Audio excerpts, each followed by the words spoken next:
I'm Austin Lugo. I'm Andrew Harp. This is With Nothing to Say. Let's talk about Camera Buff.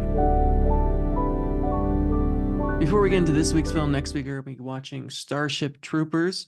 We've talked about Verhoeven probably more than we've ever talked about any director on our after show. We talk about him I guess all so. of the I don't know. time. We talk about him a lot. He's still alive. He made a lot of movies. He's one of my favorite directors. We're big fans. I He love Total always, Recall. RoboCop's great. I've seen a lot of his movies, not a lot of his earlier stuff, but pretty much everything in his 80s, 90s. Um, he made science fiction movies. He's made like period pieces. He's made, of course, action movies. He's made kind of like erotic thrillers. Um, I love him. I'm excited. I'm ready. You've talked about this movie a lot. So I I feel have. it. Have I really? Yes. Do you not realize how much you've talked about this movie? When was the last time I talked about it? Last time we talked about Verhoeven, so 4 weeks ago. Maybe I guess I mentioned it. Like I mean I love the movie. I've seen it many times. I think I think it's really funny. And the movie too, like recently on on X, the site formerly known as Twitter, it a lot of like right-wing weirdos were tweeting about the movie recently and like misunderstanding it. Of course. So Classic even Verhoeven. today, the movie's like still, for some reason, baffles people. Even though I think it's a very clear, very funny, very interesting movie. So yeah. I'm excited. I'm pumped. Very Mhm. different than what we watched this week, which of course was I'm gonna say his last name wrong. Is it you say it? Like Kozlowski? Kieslowski? Kieslowski. Yeah, Sure. Kieslowski's film Camera Buff, which I'd only seen three colors, red, white, and blue. Have you seen anything from Kieslowski other than those films?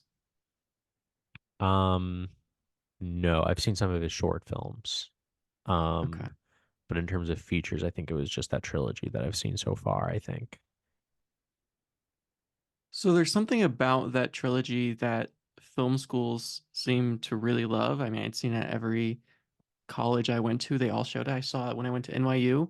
I saw it when I went to Colorado Film School, and I saw it when I went to Butler. There's Hmm. just something very academic about those films, which is interesting because Camera Buff to me, I think, is better than any of those three films. But I love Camera Buff. I mean, I'll I love it give too. Yeah, away I mean the the trilogy, like I think like people like the trilogy, and I think people like Camera Buff because I think like what like they're kind of like referential, right, to like the history of yeah. like filmmaking and things like that.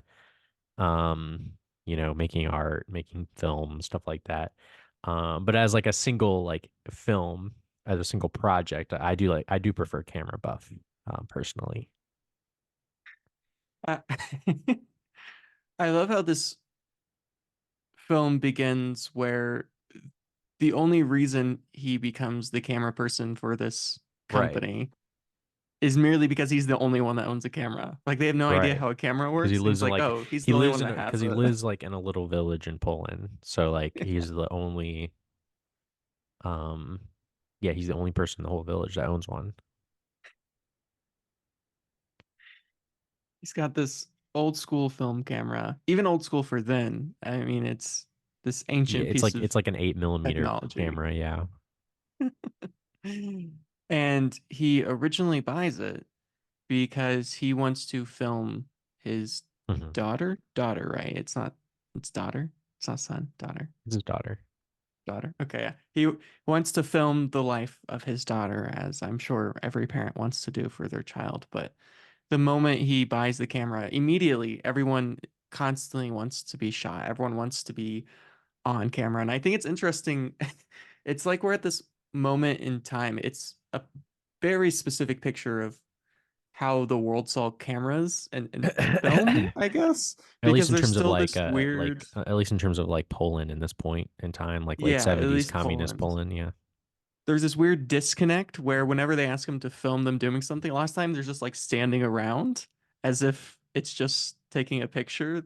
They seem very confused by the whole concept of a camera in how a camera works. I don't think they're confused. I think they're just they are they're not used to it, right? Yeah. Like it's not something. It's not. Cameras are everywhere now, right? Like the I think that's image. part of like, yeah, Yeah, that's why there's this weird disconnect when watching it now. Not that it isn't a great experience, but just because the camera is particularly the video camera is so ubiquitous. I mean, my kids spend all day watching videos that it's very strange to imagine a moment in history yeah. where it wasn't ubiquitous, even Because a though camera's this was a moment expensive. where Buying a camera is cameras are expensive. expensive, right? Yeah, Cinema was a thing and people would go see movies and stuff, but right. the fact that anyone can make a movie at this point in time seems very strange. I guess it's kind of like watching a movie back during the early ages of home computer, and it's so ubiquitous now. So there's this weird, it's strange. It's a weird experience. It's almost surreal, as if we're traveling to this other universe. I know for most of human history, we didn't have these kind of things, but it's just so common. And I spend all day with kids who are just so well aware of everything being video. In fact, to the point, which I think this film is a lot about, is how we present ourselves on camera and how everyone in this film presents themselves on camera. And sort of this idealization or the way a camera buff, the cameraman, the filmmaker shapes the story and shapes the truth. And in that weird way, it has this very visceral connection to the quote unquote modern world. And I see this with my kids in the way that they see the world. I mean, they literally see the world through their phones. They think of everything as this clip, this video that needs to be taken, and they shape their entire lives around it. And so to see Well, that yeah. from this perspective is strange.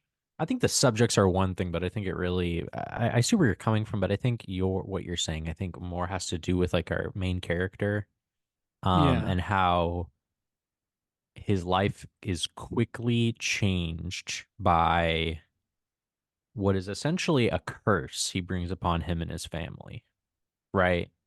After buying the camera. Like, and there are like different lines and stuff throughout it where like when they come home with the baby or whatever, and um and he's like, "Oh, I should have like filmed the baby as we were coming home." And then the wife is like, "No, no, it would have been a bad omen or something like that." Yeah. I think that's what she says, you know. Yeah, It, no, that's it's exactly. yeah, yeah. Yeah. And he has this weird obsession. Maybe it's not a weird obsession, but it's certainly an obsession with recreating these moments. I mean, at that moment, I, he asks her to re-walk into the room. He he's wants to direct. recreate. He's a Yeah. director, He's right? directing. And Yeah. yeah. It's the movie is really about like if like movies and filmmaking, watching and making movies are a bad or good thing. And I think it's sort of like this kind of this message. The movie is basically like this message saying that like it is a bad thing. Like, Which is a strange yeah. thing for a movie to propose that the Well, I mean, making of look, movies. look, here's what I'll say. I think, look, we come on here every single week and we're like, I love movies. Movies are great. They're Yeah. fun to talk about. They're fun to watch. I think it's great and all that. But look, books like anything else. Well, sorry, not books, but I guess like books would be like an example of that. Like books, of all kinds of different genres. But movies, they have their limitations and they have their negative. I think they have their negatives. I don't think, movies just because, we love them a lot means that they are like the art form in general, the idea of it, is necessarily, completely forbidden from criticism. Um, um, especially if you're looking at it from like the realm of like obsession. The main character, as they talk about in the beginning of the movie, he's got it all. He Like has he's everything you ever fine. wanted. He's Yeah. totally fine. But then like this thing kind of lands in his lap and he has to pursue it. It's like a second nature to him. And you can look at that positively, like, oh, he's like a guy who's, really found what he was meant to do, he was meant to be a filmmaker, but he's like miserable. He's But he like, can't he's stop. sad. He can't It's stop as if doing it's it. some sort of weird addiction. that he Yeah. has no control over. And it's like, yeah, it's like simultaneously the coolest thing in the world, but it's also the worst thing in the world because you're kind of like living kind of like this passive existence, right? Yeah, Watching he's or making constantly movies, either living way. through. I mean, he even does that thing you Right. see Yeah. people do where he holds his fingers up, and the first time he does it, it's as if he's discovering how we could look at it and looking at the world through the lens of a camera. He's like on But the train. He's like looking outside at the nature, beautiful nature. yeah, But it's, but then it yeah, becomes only how do I capture this on film and what will this tell for my everything, film? How will all this of your make a better film? experiences. Yeah. Like things are now kind of like, you're kind of like, I guess you could say, like looking through like the lens of like, you're looking at the world differently all of a sudden. You know, you're not looking at it for what it is. You're looking at it in a way of like, well, how can I film it? How can I capture it? Um, I like that line where the guy asks like, "What are you filming?" And he's like, "Oh, anything that moves." And like if you live your life like that all the time, I mean, you're gonna start to, I don't know, I think it kind of creates a person that is kind of, I think writers too, like this happens to like, you know, writers and stuff of like Yeah. novels and things like that. You know, you kind of like if you look at the world like that, like it kind of creates this mindset in which you are I don't know, I think it just kind of like puts a strain on your relationships as it does in this movie. Yeah, you're no longer part of this world. You're no longer experience this world. You are this outsider who is trying to capture the world. And I think Novelist is a great example because often writers get trapped in their own sort of philosophies or ideas of the world, and everything has to become a story. Everything has to become part of that. And you see this too with, in a weird but similar way, the strange world of YouTube, which we're kind of part of now, which is strange and weird. I don't use YouTube anymore. You don't use YouTube. I use YouTube a ton. And I was talking to Brandon because I don't watch any younger YouTube generation, anymore. I didn't think younger generations do, but my students, they love YouTube. They'll watch YouTube shorts, they watch videos on YouTube. I mean, their entire existence is YouTube. I just like I think it's like I think it's now I think it's moved past me. I still use YouTube a lot, but I use it Yeah. usually use it for like like watching like a Bob Dylan live set or something, you know, like Oh something yeah. specific like that. I'm completely Like something an old uninterested. person would use YouTube for. Yeah, Yeah. exactly. I'm completely uninterested in vloggers. I'm completely uninterested in video essays. I'm very Hmm. uninterested in basically all of that stuff. Reviews too. Sometimes I'll like there are certain reviews and YouTubers who review things that like I might like check in on, Yeah. but uh, every year, every passing year, I feel myself like just gravitate farther and farther away from the people that make like videos for YouTube because I just find it so simplistic and just Mm. completely, I don't know, I just don't like it at all anymore. Yeah, there's definitely a lot of downsides to it and the way it works in the world, but Emily watches a lot of vloggers, and I used to be really into a couple of vloggers, particularly people like Casey Neistat, You because I was just know, fascinated by that type of storytelling because it's a y- really yeah, you know Casey Neistat. interesting. You know Casey Neistat was like an early producer for Safdie Brothers movies. Yeah, he's like close friends with the Safdie Like yeah, brothers. he like Has been for worked a with long them. time. Like people make fun Yeah, of him, but like I think without him, like the Safdie brothers probably wouldn't be as like which is notable as they crazy. are. It is very interesting. Yeah. That definitely kind of like makes you like look at him a little bit differently. Casey Neistat is like a good example of like a guy who, yeah, like definitely took like the vlog thing to like its peak, right? Yeah, Yeah. and I guess off when we think about YouTube, we don't. I mean, even though Casey Neistat's sort of like one of the big people of YouTube, particularly for a very specific moment in time, not so much anymore.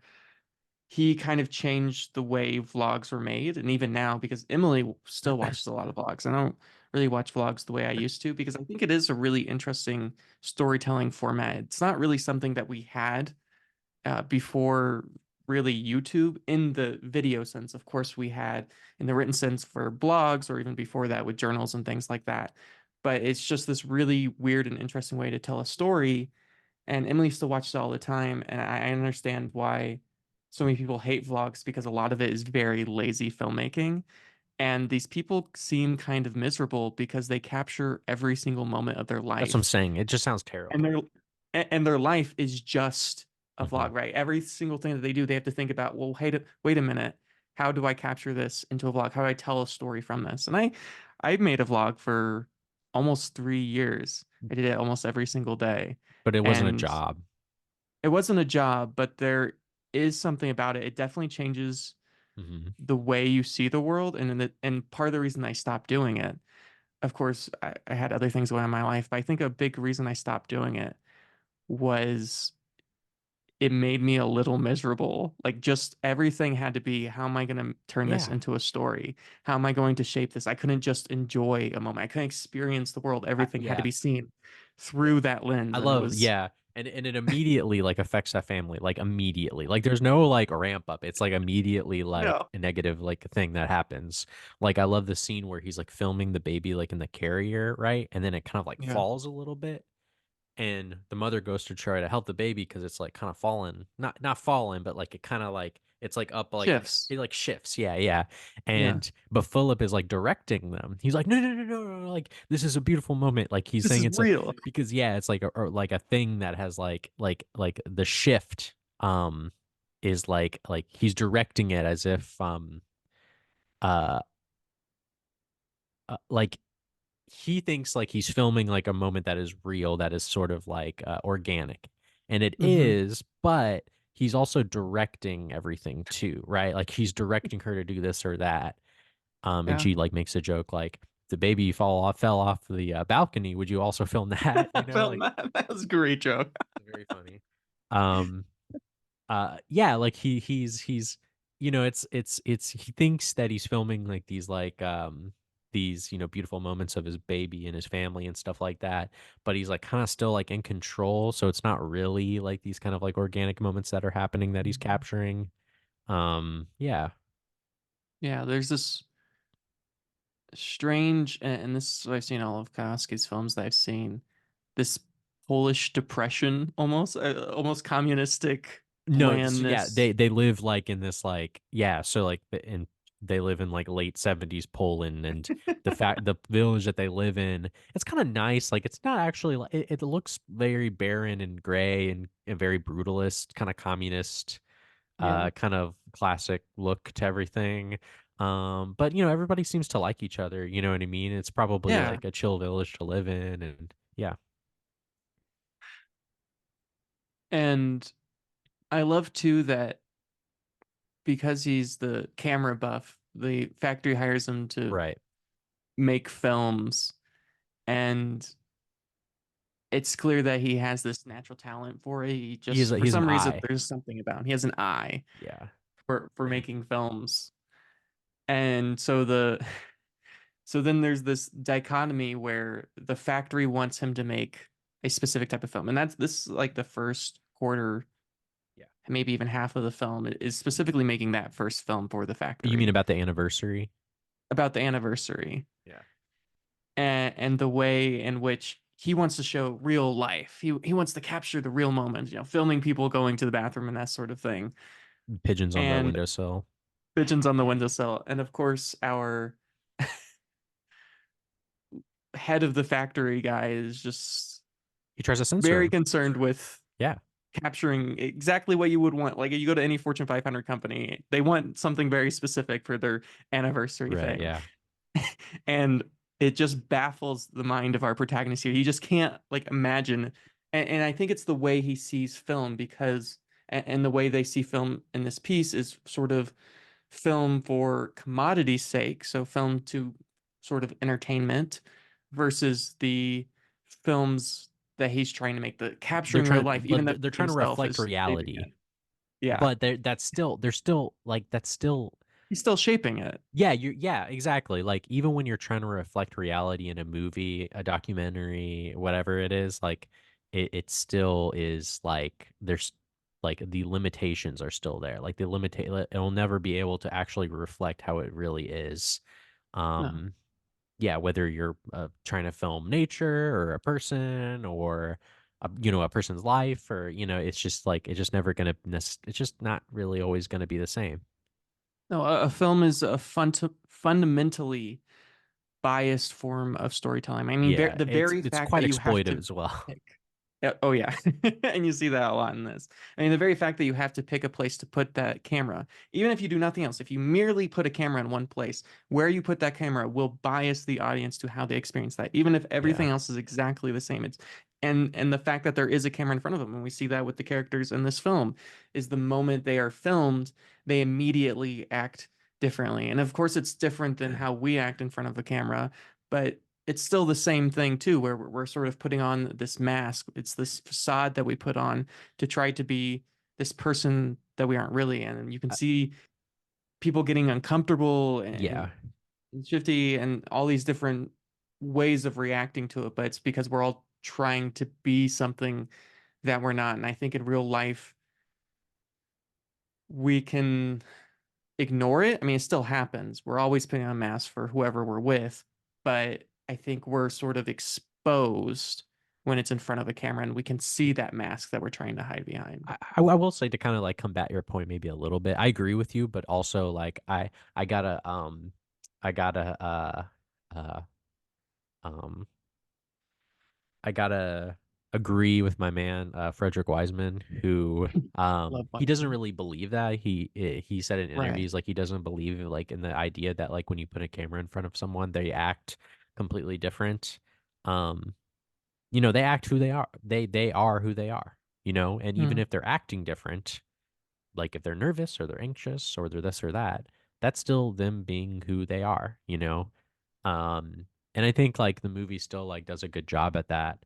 When you put a camera in front of someone, yeah, a person might act differently, but that still is who they are. Like I love like the scene, that's it's like I'm saying it still like reflects like a part of themselves, right? And so Right. like you have that scene, right, of his friend, right? The beautiful scene of his friend where he's driving the hearse van. The truck. Yeah, He's the like, film hearse. me Yeah. driving the hearse van.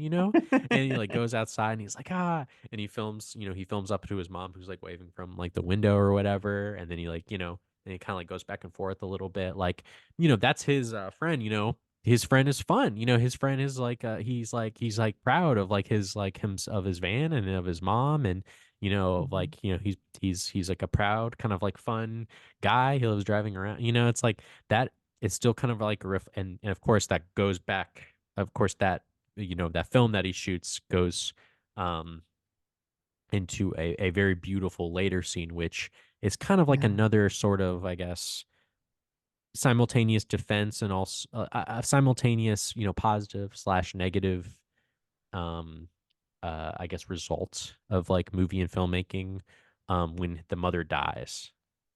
Yeah. And that's one of the scenes that I think about a lot, particularly the scene where he's driving that hearse and we see the mother, and of course they go back to that moment later. And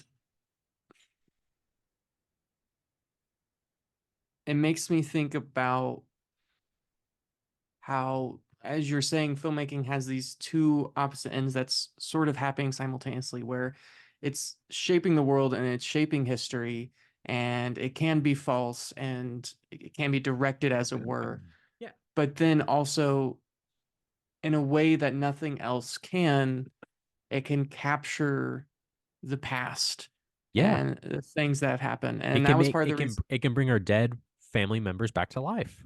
Yeah, and it made me, the very first like feature length documentary I shot was while I was at Butler, and it was for one of my final projects for one of my classes. I can't remember. It was a British literature class or something. And it was on Karl Marx. And so for that final project, I filmed three generations of my own family and Emily's family, who came from like different economic backgrounds. And one of the people I filmed, which was ended up being about an hour long conversation. I didn't use all of it. I think I only used like 10 or 15 minutes of it. But I filmed an hour long conversation with my grandfather. And before I finished the feature, he actually passed away. Yeah.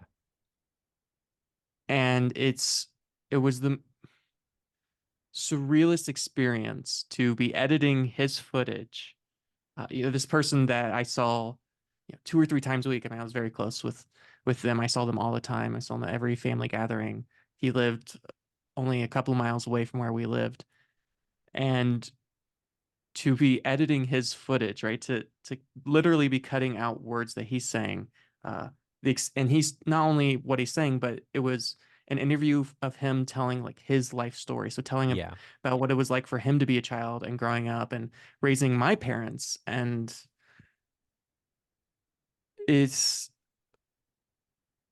on one sense, it was like a really amazing moment because you Yeah. could sort of relive that and relive his life Yeah. through that.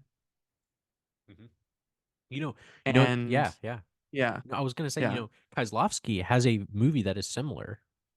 He has this great short film called Talking Heads, in which Hmm. he talks to several people of different ages, professions, and social statuses. He asks them like who they are and what they want from life. And so I think Yeah. he talks to people as young as like a little kid up to like 100 years old. And it's just Hmm. like people talking. You know what I mean? Like those people will live forever. Yeah, it's cool. And I was lucky enough that I could release that Yeah. to my family members first, and they got to see that, right? They got to see, Right. and that was very valuable to them to be able to see, their own father Yeah. in this light that they usually don't get to see him. And of course, the thing about my grandfather is he was an incredible liar. So he never told the truth a day in his life. And so in the documentary, he sort of tells his quote unquote life story, but most of it is completely made up. Wow. But that's still like, yeah, yeah, even But though it's it's a, great, right? But yeah, as you yeah, say, when you're on camera, you're still, even if you're putting on a mask, in a way, you're still exposing who you are, right? You can't, I guess, yes, like you're saying, you can't hide that. And yeah. so you see that even though he attempts to hide Even if you're that through these lying or trying to incredible act like someone you're stories, not, yeah, right? yeah, You see him for who he is. Not a bad person. He was an incredible human being, but yeah, you see the facade mhm, for what it is. So yeah, yeah, yeah. and I guess like yeah, so in that moment, his mom dies, right? The friend, his mom dies, but he can't face Mhm. going to the funeral, you know, Yeah. but he can watch the film, right? And that's kind of like I guess kind of like like a little like moment where I there's like a negative and positive to that moment because on one hand, like we're talking about, it's amazing that, he has this film of his mother that was kind of shot offhandedly. Like they weren't, Yeah. um, and it's like, wow, I can watch it again and again. Like if I miss my mom, I can watch the film. But he didn't go to the funeral, like he wasn't able to like go and actually you know, like be there near his mother's actual body Yeah. and say goodbye to her. And so it's kind of like this passive thing where it's like you're kind of like not there for the actual moment, and instead you're gonna like shut yourself in your room. Like he literally shuts himself in his room and instead wants Hmm. to watch like the movie of his mother who is still alive. Like he's almost like not accepting it. Yeah. But that's just kind of like again, it's beautiful, but it's also like maybe like a little bit dangerous, because you don't want to live a passive life. You still want to, at the end of the day, your loved ones, they will die, that's just like the fact of life. So, but either way you look at it, it's extraordinarily interesting. And that's really just only like one part of the movie, that like the part that we just talked about is probably like takes up about like what, like 10-15 minutes of it. Yeah. And not to be an incredibly dead horse, but what's also interesting about that moment is it's perhaps the most impactful film that he makes. And that's the film where Yeah. he has the least amount of control. I mean, it's this That's moment true. where he doesn't direct it, he doesn't do anything. He's just there, right? He's just there with his Yeah, it's camera. And it's one of beautiful. his first experience. And yeah, all the other stuff, which everyone talks about, oh, how beautiful it is, and how touching it is, and how I have to leave the room. They don't have that same impact, even though they are cinematically better films. There's something more valuable about that much more raw experience of just putting a camera and just shooting that scene that seems meaningless. Yeah, yeah. And I will say his other films are great too, like with the dwarf, right? Like Yeah. the worker who's been working there for 25 years in the factory who is a is dwarf like a politically correct way to say that? They say that in the movie, but I Uh, wasn't sure. little Little person, person, I think is I more. think. Sorry I'm if that not was the wrong term. offensive. Maybe offensive. Yeah. I mean, um, yeah, I think little person is like a more nicer way of saying it. But yeah, he's like a little person and stuff like that, and they make like a movie about him and stuff, and like the guy himself is like watching it and he has to leave and he's like, I was so moved by it, like, and but that's like him, you know what I mean? It's just, Yeah. again, like the movies, just like, they have the ability to like recontextualize everything, right? Like, Mhm. and like mute, like you know when you're living your life, you're just kind of like, yep, I'm living my life, whatever. It doesn't really, whatever. But then when you're like, but when a film is made about your life and you're a talented filmmaker is able to come in and shoot it really beautifully and add, music and, you talking or whatever, all of a sudden it puts it in a completely different light. It transforms it, even if it's not even if, it can, it can do the opposite, right? It can make your life look terrible, it can make your life look Yeah. great. Yeah, it's something I talk about a lot with my creative writing students is they're very good at it, and they just are in their third week of this semester. So they're new to the craft of creative writing for a lot of them. I mean, of course, a bunch of them enjoy writing and they've done it in the past. But the thing that they're very good at is sort of the plot, the story, that this happens and that happens and that happens. They're very good at that. They're very good at coming up with premises. But what they're struggling with and what we're working on in class is that they miss all of the imagery. They can't tell me what a room looks like. They can't tell me what a forest looks like. They can't tell me these places. I mean, you'll read these stories and you don't know what a single character looks like. You don't know where any Yeah. of these peoples are in Hmm. space or time. And I tell them, the reason you do this, it's completely conscious and it's how we experience the world. It's because we experience the world not thinking about the rooms that we're in, the place that we're in, You because have to be there's just perceptive. exactly. And as a writer, as a storyteller, as a filmmaker, you have to make that subconscious conscious. You have to pull sort of that stuff that you never look at, you never think about, and move it to your conscious. But at the same time, as we keep warning everybody, that's also a very dangerous place to be because if you're always there, you're just going to be overwhelmed by it and you're not going to be able to actually experience the world. Right. And then when you read a book, but of course, as like a reader or like if you're reading a book or if you're watching a movie, you have the revelation when a great movie or a great book can give you that revelation of like, oh, wow, I didn't never really thought about it like that. Or I never really thought of Yeah. that. You know what I mean? So, it's very effective, for the watcher and the reader. But again, like you said, whether, writer, reader, watcher, filmmaker, it can kind of create this sort of like passive existence where you're kind of like scrutinizing everything instead of like, feeling it. So, it's just kind of like that push and pull. Um, yeah. Yeah, and this is a bit of a non sequitur, but the relationship between him and his wife, which is also true in Red, Sucks. White, and Blue. I don't know if Kowalski just had a terrible relationship with his partner or what's going on in his life, but it is an absolutely terrible in I'm sure all it's all of slightly those films. autobiographical. I'm sure it's It slightly, has to be. ever so slightly autobiographical. I mean, Um, I think who was it that said that? It was a very famous filmmaker. He said every film we make is autobiographical to some degree, no matter how fantastical the film is. It is a reflection of us mhm. as filmmakers, which I think is completely true. I mean, I think no matter how fantastical a piece is or how out of this world it is, when a filmmaker is able to make the film that they want to make, right? They're actually making their films, not controlled by studios and that sort of thing. I think it's very reflective of how that person experiences the world and how they see the world, their morals, their ethics. And Yeah. so there's clearly something here where Kowalski had some sort of trauma. I had to have some sort of trauma with his family or partner or what have you that created all of these films where just the relationships between husbands and wives are just extremely toxic and true of course here too where these two people can just not Yeah. Well, be yeah. happy together. No, it's just, well, it's not even like, well, yeah, I mean, it's totally fine. Look, I like to think of like the beginning of the movie as a beautiful because what happens is that he has a baby and he's hanging out with his friends and he's getting drunk and he's absolutely joyful about it. He's not thinking Yeah. about filming or anything like that. No. He's totally enraptured by the moment. It's great acting. Like the Jersey Star, the Yeah. director, he's so good when he's like crying and stuff like that, and he's like drunk and stuff. Like he's completely he's celebrating the birth of his daughter, and he's completely wrapped in. He's completely just caught up in it. Really, throughout the rest of the movie, he never has a moment like that again, right? Where he's Yeah. completely enveloped in happiness and he's so emotional.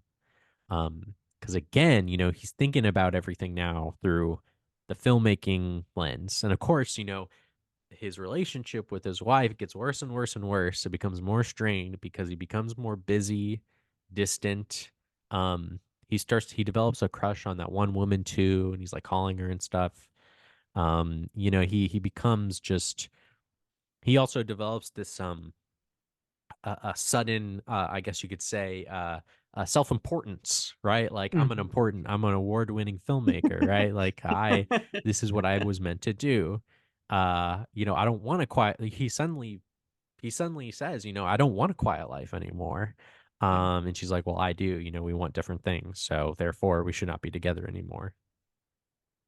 Which makes sense. And it makes me think of the real arc of our character here. And I like really like they point out that at the very beginning of the film, when he's celebrating the birth of his daughter, he is in that moment and he He's completely experiences that enraptured. moment.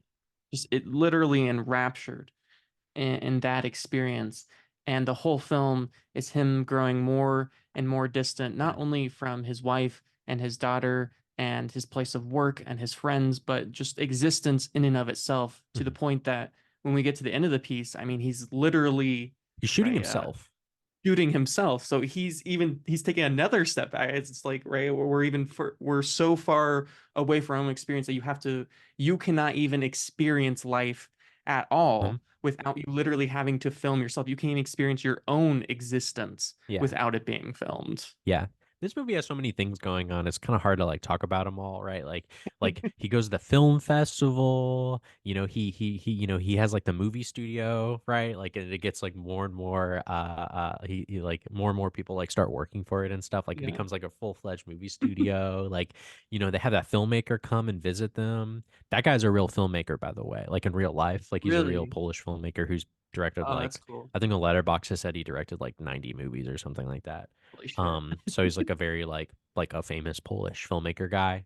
Yeah. Um, and yeah, like it's just like, the movie has a lot to say about kind of like the time period, the culture, film technology, censorship, like I don't know, there's a lot going on. Obviously, like the big thing, of course, is kind of, filmmaking and watching movies. Watching and making movies, like are they good? Are they bad? You know, there's good cases and evidence in the movie to believe either point. Yeah, there's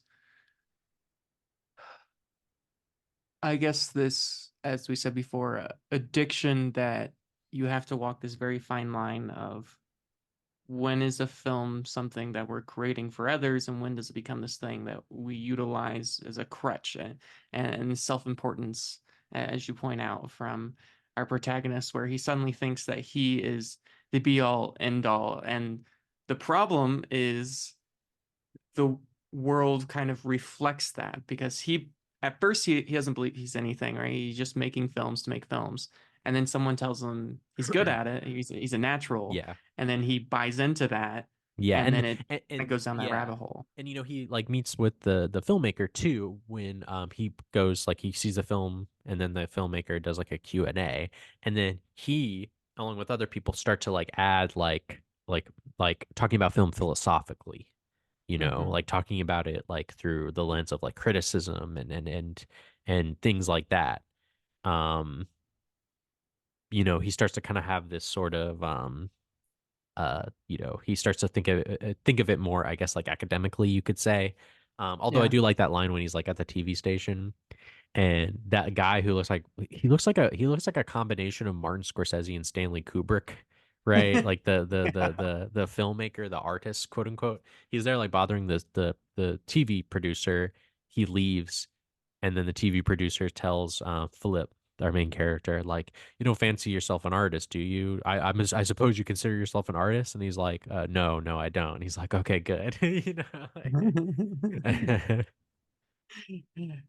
I love too how it there's this very real reflection of the whole studio making process in that our factory sort of person is as if like the studio head, yeah, and then the guy who funds him is sort of his producer, and they play these different roles, and he kind of yeah, plays off of how these like a different movie roles interact studio, with each yeah, other, yeah. like a movie studio, even though of Yeah. course that's not. I think like the guy, he's like, I think when they meet, when Philip meets with the that one filmmaker, the famous filmmaker, he tells him like, yeah, our director, you know, the director of the factory, he has to approve all of our scripts and stuff like that. And then filmmaker's like, oh well, you know, everybody has to approve. You know, well, there's somebody always having to approve a script or something Yeah. like that. It's like, oh yeah, that's a good point. Yeah.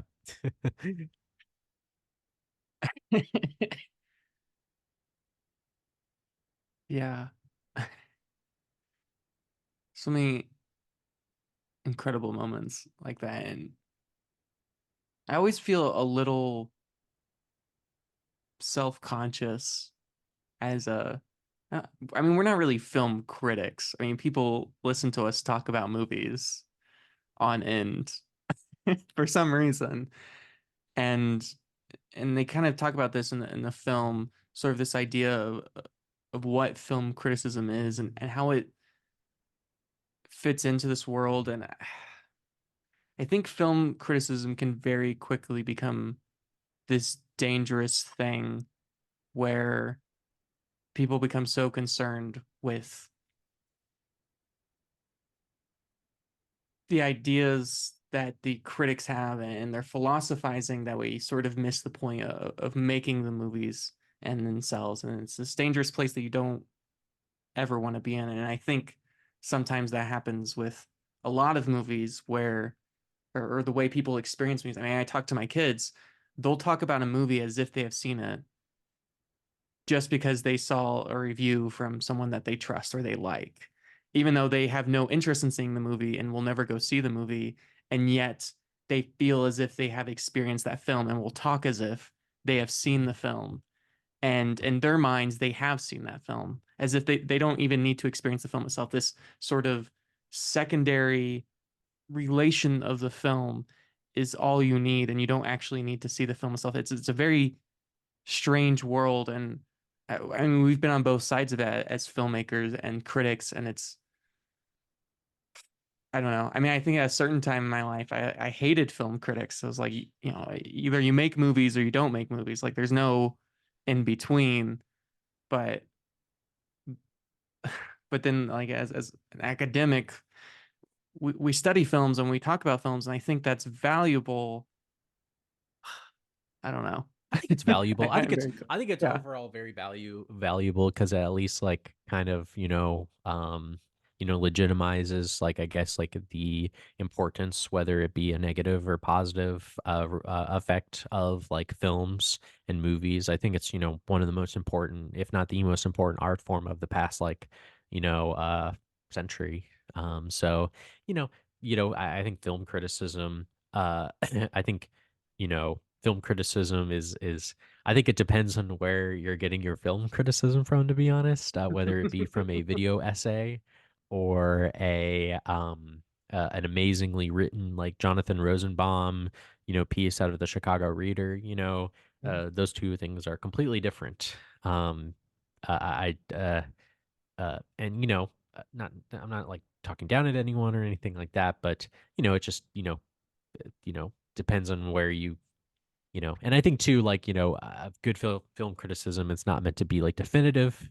It's not meant to be this thing where you're supposed to agree or not. It's simply another perspective to look at. Mhm. And then you can watch the movie yourself and you can decide for yourself. Yeah. Well, I think that is a perfect place to wrap up this piece. Okay.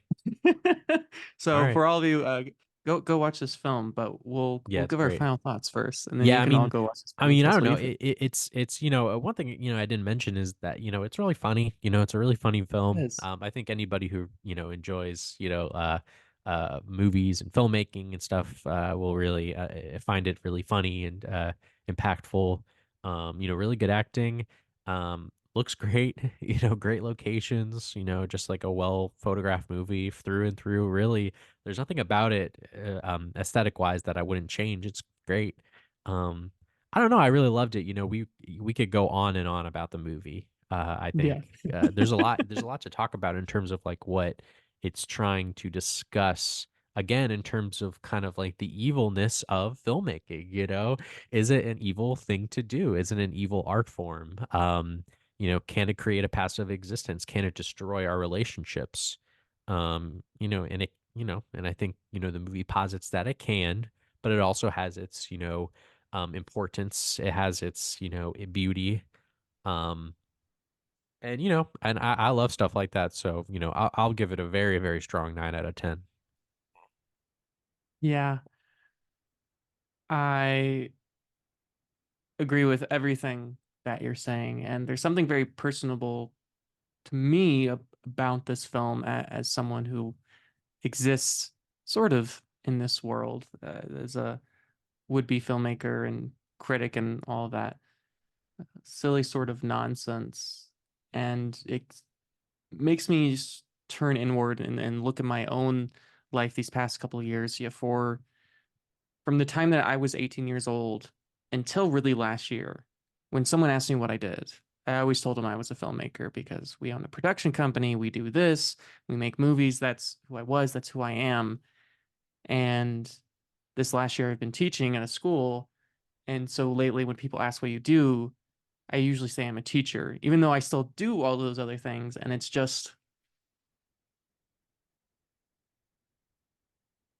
very weird to experience that in this way, I guess, because you have to ask yourself, well, wait a minute, is it because am I a filmmaker because I love to make films and I see the world that way, or am I a filmmaker because I want other people to see me as a filmmaker? Because if I present myself as a teacher, even if I still make films, it doesn't really matter if I present myself as a filmmaker or not. And this is something where he feels the need to identify himself as a filmmaker. He needs that to be his identity, who he is. And because of that, he sort of loses himself. And I think there's a obsession that I think is unique to the United States in which we identify ourselves by our profession. And that's who we are as a person. We are a journalist, we are a teacher, we are that and the other.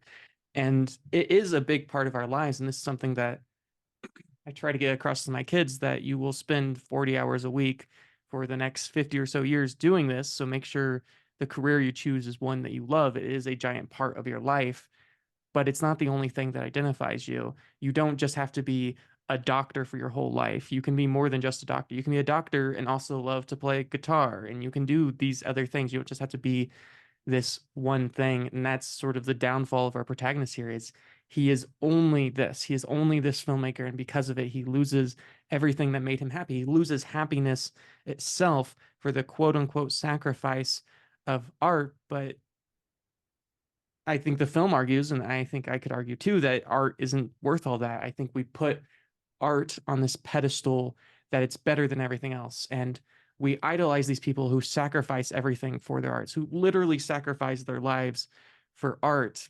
But at the end of the day, they are just movies, they are just paintings, they are just books. And we should still want to be human. We should still be part of this human existence. So, very touching film, very personal film for me. I think I saw it at a point in my life where it really hit home and beautiful, and a film I'm excited to watch, 1,000 more times. So I too am going to give this film a very strong Yeah. 9 out of 10. Uh-huh. All right, y'all. Thank you for listening. You can find everything I do at Austin Lugo.